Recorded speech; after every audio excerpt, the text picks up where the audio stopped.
అందరికీ నమస్కారం. నేను మీ గోపాల్ అయ్యంగార్. శ్రీమతే రామానుజాయ నమః. 17వ తారీఖు మార్చి 2024 నుంచి 23వ తారీఖు మార్చి 2024 వరకు మేషరాశి నుంచి మీనరాశి వరకు వార ఫలాలు ఎలా ఉందో ఈరోజు తెలుసుకుందాం. మీరందరూ కూడా శ్రద్ధగా వార ఫలాలు తెలుసుకున్నప్పుడు ఒక్క సెకండు ఆగి ఈరోజు ఏ వారంలో మనం ఏ వారం నుంచి ఏ వారకు ఏ నక్షత్రం నుంచి ఏ నక్షత్రం వరకు ఏ తిథి నుంచి ఏ తిథి వరకు అనేది తెలుసుకోవడం చాలా మంచిది. దానికి అనేక కారణాలు ఉన్నాయని మీకు తెలియజేస్తాను. అది సంపూర్ణంగా పంచాంగాన్ని తెలుసుకునే విధానం అన్నమాట.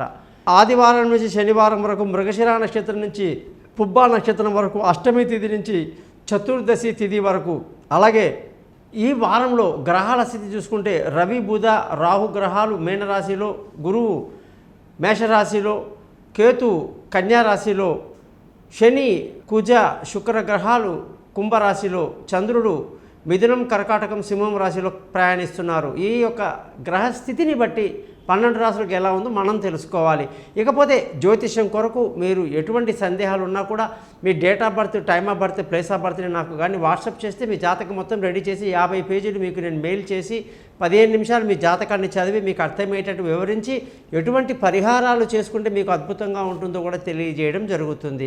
ఇక దానికి చిన్నగా పరిహారం అనేది ఒక గురుదక్షిణ ఉంటుంది. అలాగే ఎవరికైతే డేట్ ఆఫ్ బర్త్ లేదో వాళ్ళు ముఖాన్ని కనిపించే ఒక ఫోటో, మగవాళ్ళు కుడి చేతి రేఖల్ని, ఆడవాళ్ళు ఎడమ చేతి రేఖల్ని ఫోటోలు పంపిస్తే వాళ్ళ జాతకాలు రెడీగా ఉంటాయి. మీతో నేను 15 నిమిషాలు మాట్లాడతాను.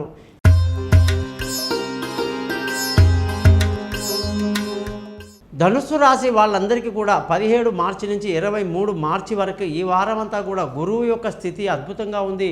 సూర్యుడు బుధుడు మీనరాశిలోకి ప్రవేశించడం వల్ల ఈ రాశి వాళ్ళందరికీ కూడా గొప్ప అదృష్టం అనేది అద్భుతంగా వచ్చేసిందనమాట. ఇన్ని రోజులుగా లేని అదృష్టం, తండ్రి ద్వారా ఆస్తులు రావడం కానీ, తండ్రి ఆశీస్సులు బాగా కలిగి ఉండి వాళ్ళ కోఆపరేషన్ పెద్దవాళ్ళది ఉండడం, అదృష్టవంతులు అవుతారు. ముఖ్యంగా బుధుడు యొక్క మార్పు వల్ల ఇన్ని రోజులుగా ఇబ్బందులు పడుతున్నటువంటి భార్యాభర్తలలో చక్కటి అనురాగం, ప్రేమ, పెళ్ళి కాని వాళ్లకు పెళ్ళి కుదరటం, దూరంగా ఉన్న వాళ్ళు కలుసుకోవటం, పార్ట్నర్షిప్ కలిసి రావటం అన్నీ కూడా అద్భుతంగా ఉంది. ఇన్ని రోజులుగా ఇబ్బంది పడుతున్న ఉద్యోగస్తులకి అందరికీ కూడా ఉద్యోగంలో ఉన్న బాధలు, ఆ కష్టాలన్నీ తొలగిపోయి సంతోషంగా ఆనందంగా ఉద్యోగంలో ప్రమోషన్లు, ఇంక్రిమెంట్లు, పై అధికారుల ప్రశంసలతో ముందుకు దూసుకువెళ్తారని చెప్పేసి బ్రహ్మాండంగా చెప్పొచ్చు.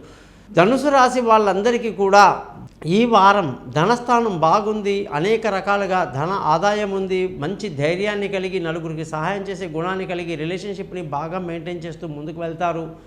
విలువైన వస్తువులు, భూములు, వాహనాలు, ఇల్లు అన్నీ కొనడానికి ఎంతో అనుకూలమైన వాతావరణము, తల్లి ఆశీస్సులు, ఆరోగ్యం బాగుంది. పిల్లల చదువు విషయంలో కాస్త జాగ్రత్తలు తీసుకోవాలి. విదేశాలకు పంపేటప్పుడు జాగ్రత్తగా ఉండాలి. దూర ప్రయాణాలు చేసేటప్పుడు జాగ్రత్తగా ఉండాలి.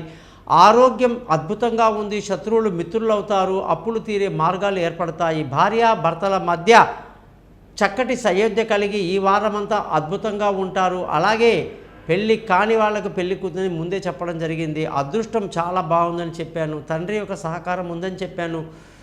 ఉద్యోగస్తులకు అద్భుతమైన సమయం అని చెప్పాను. ఇక వ్యాపారస్తులందరికీ కూడా వ్యాపారంలో నష్టాలు గురి అయ్యే అవకాశాలు ఎక్కువ ఉన్నాయి. కాబట్టి ముఖ్యంగా ఫుడ్ ఇండస్ట్రీలో ఉన్న వాళ్ళు ఎవరైనా సరే జాగ్రత్తగా ఆచితూచి ముందుకు వెళ్తూ లక్ష్మీ మంత్రం చదువుకోవటం మంచిది.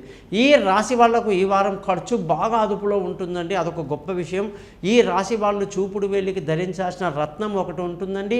ఆ రత్నాన్ని ధరించి ఆ మంత్రాన్ని రోజు 16 సార్లు చదివి తమ ఇష్టదైవాన్ని ఏ విధంగా పూజించాలో నేను మీకు తెలియజేస్తాను. చూశారు కదా మీ వార ఫలాలు ఎట్లా ఉన్నాయో.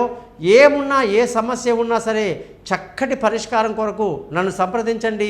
thesimple.astrologer.com అని చెప్పేటువంటి నా యూట్యూబ్ని సబ్స్క్రైబ్ చేయడం మీ ధర్మంగా భావిస్తారని, మీ బంధువులకు తెలియజేస్తారని ఆశిస్తూ మీ నుంచి సెలవు తీసుకుంటాను. మీ గోపాల్ అయ్యంగార్. సర్వే జనా సుఖినో భవంతు.